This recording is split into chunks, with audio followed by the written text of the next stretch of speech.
All right, so get ready because today we're going to do a deep dive into generative AI. It seems like it's everywhere you look these days. Seriously, everyone's talking about it, but we're going to go deeper. Beyond the hype. Exactly. We're going to look at how businesses are actually using Gen AI right now. Not just the potential, but the real world stuff. Yeah, and what it means for all of us, regardless of what field we're in. And for this deep dive, we have a fantastic guide, a blog post by Shreyan Mehta. Oh, yeah, I've read that one. He's the founder of Asambhav Solutions. Okay, cool. It's called How Generative AI Will Reshape the Enterprise. I love that Meta doesn't just talk about what AI could do. Yeah. He gives us real examples of what's already happening. He starts with what he calls the content creation revolution. And it's pretty mind-blowing. Yeah, I was thinking about that part when I was reading it, like AI writing movie scripts. Composing music? Even articles. It's wild. Yeah. But the question is, does this mean human creativity is doomed? Right. Are we all going to be out of a job? Well, Mehta actually argues the opposite. He sees AI as a tool to amplify human creativity. Interesting. Think about it.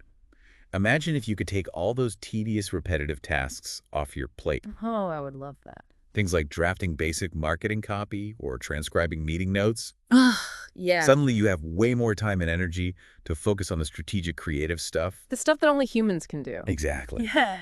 So instead of replacing humans, AI is more like giving them superpowers. I like that analogy. It's like having a super efficient assistant who handles all the grunt work. Leaving you free to focus on the big picture. Makes sense. And the coolest part is, this isn't just happening in creative fields. Right. Meta gives examples of companies using AI in healthcare, finance, retail. It's everywhere. Okay, so spill the tea. What are some of these real-world examples? Let's start with healthcare. The Mayo Clinic is using a chatbot powered by AI. A chatbot in a hospital? Yeah. It helps doctors access patient data way faster. Oh, wow, that's amazing. Less time digging through files means more time with patients and potentially better care. So it's not just about efficiency. No, it's about potentially improving people's lives. I like that. Okay, what else? Then you have companies like Morgan Stanley and JP Morgan Chase using AI in finance.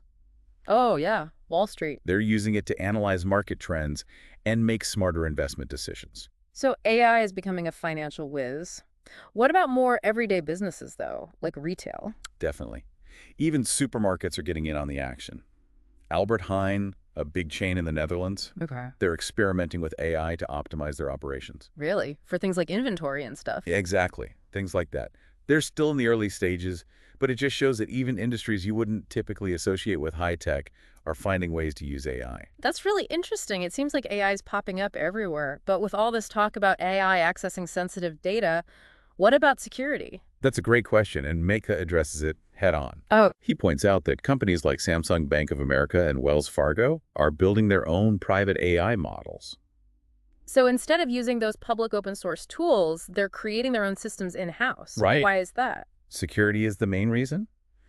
By keeping their AI development under their own roof, Okay. these companies can ensure that sensitive data stays protected and under their control. So it's all about control. Exactly. But even if you're not in tech, this shows how AI is impacting data security at every level. It's true. It's forcing companies to really rethink how they handle and protect all kinds of information. And this whole idea of private AI models, it ties into another point that Mehta brings up. But yeah. This idea that AI could actually democratize information and skills within companies. Okay, that's intriguing. What does that mean in practice? Well, McKinsey predicts that by 2030, AI could automate up to 70% of business activity Wow, 70%. across different jobs. That might sound scary at first, but Mehta focuses on the positive side. Okay. He believes that this automation can actually empower employees How so? by freeing them from those tedious tasks and allowing them to focus on more strategic, high-level thinking. So it's not about AI taking our jobs. Yeah. It's about AI taking over the boring parts of our jobs. Yeah. So we can focus on the stuff that truly requires human ingenuity. I love that perspective. Me too. Yeah. It's like AI becomes our superpowered research assistant. Right. Imagine having AI analyze massive amounts of data for you. And then it just gives you the key insights. Exactly. Insights that would have taken you weeks, maybe even months to uncover on your own. Oh man, that would be incredible. You could finally get to all those projects you've been putting off. Because you just didn't have the time to dig through all that data. Exactly. And it's not just internal data either. Right. Think about market trends, competitor analysis, social media sentiment. AI can sift through all that information and distill it into something useful. Exactly. Actionable insights. This is blowing my mind. So we've established that AI is here to stay. It's not going anywhere. It's already changing the game for businesses. But what about the future? What can we expect to see in the coming years? Well, Gartner predicts that by 2026, over 80% of enterprises will be using some form of AI technology. 80%. That's huge. Yeah, so this isn't just a fad. It's a fundamental shift in how businesses operate. And the global AI market is projected to grow at a compound annual growth rate of over 40% in the coming years. So it's going to be a major economic force. No doubt about it. It's exciting, but also a little daunting. With all this rapid change, it's important to consider the potential downsides too, right? Yes, absolutely. Meta emphasizes the importance of responsible AI development. Oh, that good. He talks about the need for strong security measures Of course. and ensuring that the human element remains at the forefront. I like that. He even mentions how his own company, Asamhav Solutions, Yeah. is committed to building AI systems that are reliable, secure, and built with good practices like clean code. And robust development methodologies. Right. That's reassuring to hear. It shows that there are companies out there who are taking this responsibility seriously. But with all this talk about the future, it's easy to get lost in the abstract. How can our listeners, Yes? the everyday people, use AI to unlock new insights or opportunities in their work or personal lives? That's the million-dollar question. And it's one we'll continue to explore as we dive deeper into this world. It's definitely something to think about. But for now, I think it's safe to say that this technology is going to have a profound impact on all of our lives. Whether we're tech-savvy or not. And understanding its potential is no longer a luxury. It's a necessity. I couldn't agree more. The future of work is evolving rapidly, It really is. and AI is going to be a major driving force behind that change. So buckle up, everybody. It's going to be an interesting ride. It's not just about keeping up with the latest trends in your career, though. AI has the potential to impact every aspect of our lives.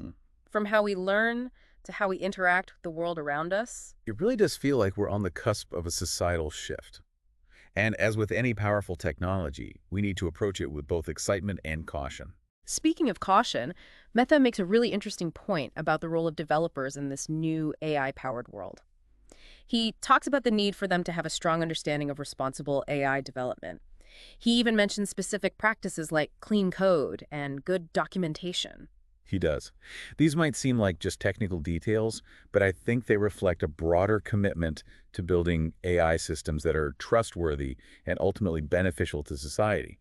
Because as AI becomes more powerful, the stakes just get higher. That makes a lot of sense. It's not just about writing code that works, it's about writing code that aligns with our values. Exactly. And that's a responsibility that every developer needs to take seriously. Yeah. But it also raises a bigger question. Who is ultimately responsible for ensuring that AI is used ethically? Is it the developers, the companies, the government, or all of the above? That's a tough one. There's no easy answer, is there? Not really. It's a complex issue that requires a multifaceted approach. We need clear guidelines and regulations from policymakers, but we also need companies to take responsibility for the AI systems they create.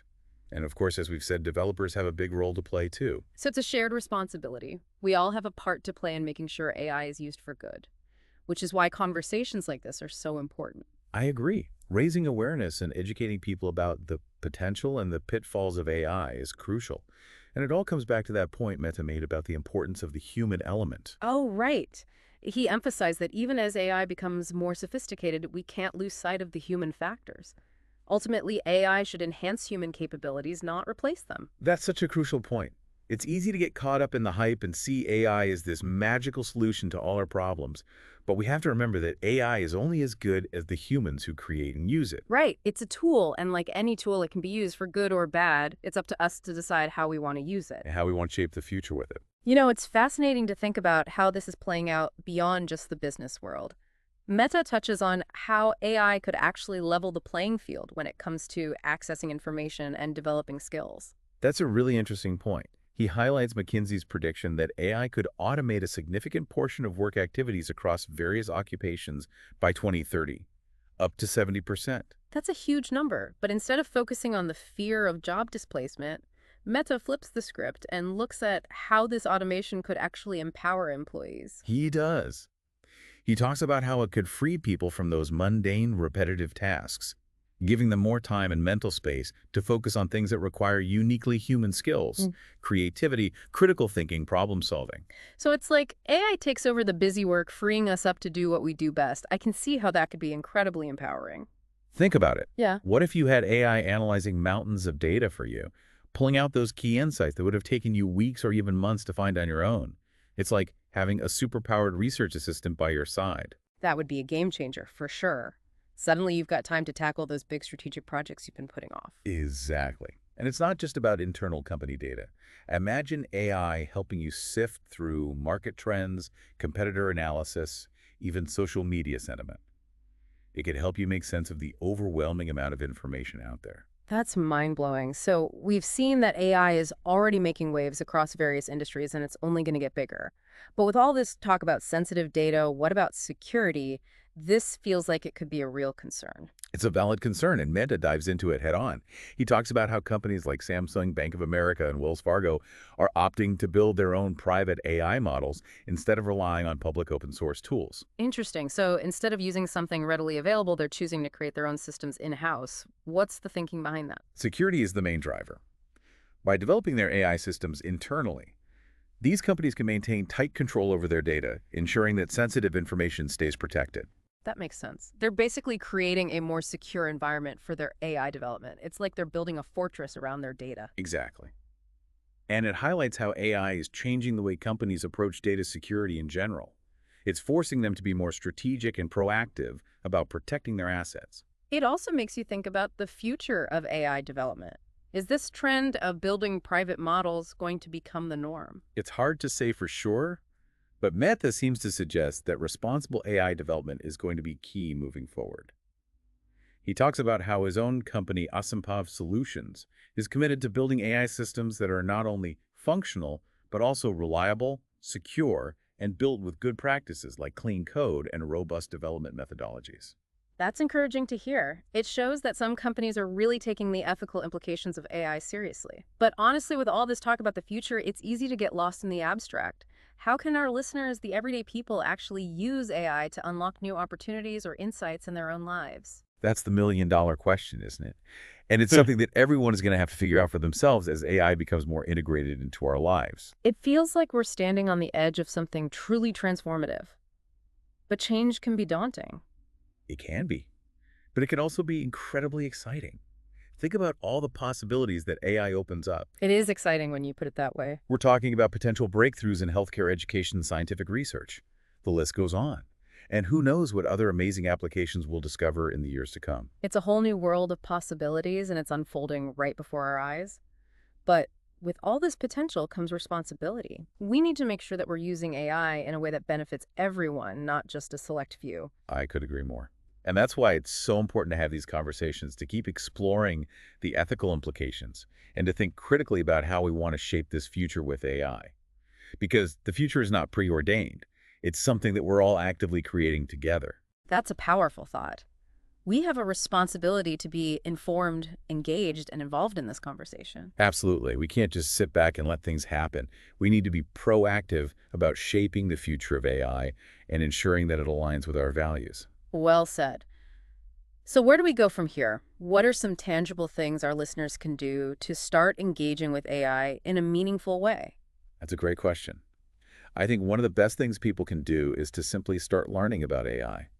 There are so many great resources available online and in libraries. Yeah, for sure. It doesn't have to be overwhelming. You don't need to be a coding whiz to get a grasp on AI. Right? Just start exploring. Yeah. Look at how it's being used in your own field or industry. See if there are any tools you can experiment with, maybe even just to be more efficient. Exactly. And remember, it's okay to start small. You don't have to become an AI expert overnight. Just take it one step at a time. Be curious. Be open to new possibilities. And always remember that AI is ultimately a tool. It's up to us to decide how we want to use it and what kind of future we want to build with it. Well said. So I think that's a perfect transition to our final thoughts for this episode. Okay, let's hear it. So imagine yourself 5 years from now. How do you think AI will be impacting your work, your personal life, your world? It's a great question to ponder, especially as things are moving so fast. It is. And what steps can you take today to prepare for that future? Because the choices we make now will shape how AI develops and integrates into our lives. It's a reminder that the future isn't some fixed destination. It's something we're actively creating. I love that. So don't be afraid to experiment, to learn to push the boundaries, but always with responsibility. And a commitment to using this amazing technology for good. Couldn't have said it better myself. Thanks for joining us on this deep dive into the world of generative AI. It's been quite a journey. We've only just scratched the surface, but hopefully it's sparked some new ideas. And maybe even inspired you to explore this fascinating world a little bit further. Because the future of AI ultimately depends on all of us. So keep learning, keep questioning, and keep imagining the possibilities. Until next time. See ya.